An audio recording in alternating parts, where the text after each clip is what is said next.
শান্তিরবাজার মহকুমার লাউগাং সাহাপাড়া এলাকায় প্রদীপ দত্ত নামে এক ব্যক্তি কষ্টার্জিত নতুন রাবার বাগানের রাতের আধারে প্রায় শতাধিক চারা গাছ উপড়ে ও ভেঙে নষ্ট করে দেয় দুই দুষ্কৃতিকারী। তীব্র দাবদাহের মধ্যে পরম যত্নে বাঁচিয়ে রাখা চারা গাছগুলি নষ্ট করার সময় গ্রামবাসীদের সহায়তায় বাগান মালিক অভিযুক্ত দুজনকে হাতেনাতে ধরে ফেলেন। ধৃতদের মধ্যে একজনের নাম মিঠুন দেবনাথ, অপরজন নাথ কলোনির বাসিন্দা, যারা আটকের সময় সম্পূর্ণ মদমত্ত অবস্থায় ছিল। পরে খবর পেয়ে শান্তিরবাজার থানার পুলিশ ঘটনাস্থলে এসে অভিযুক্তদের আটক করে থানায় নিয়ে যায়।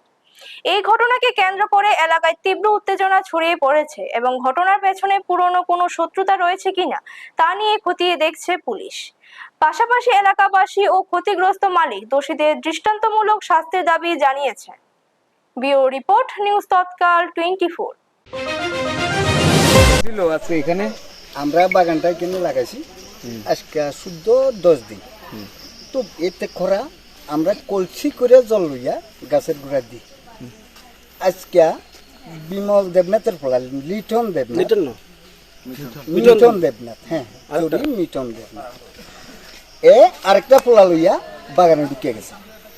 দোকানের পরে আমার ইংনের অনেক পোলাবান আছে, আমার গ্রামের পোলাবান্ডি ছিল।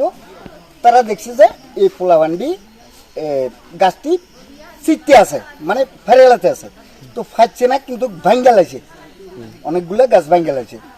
আমি বাজারে ছিলাম, আমার ফোন করছে, ফোন করার সঙ্গে সঙ্গে আমি কিছু পোলাবান লইয়া বাজার থেকে চল আমরা বাগানে কেডা ঢুকছি দেখি, আইয়া তারার বাগানে ধরছি।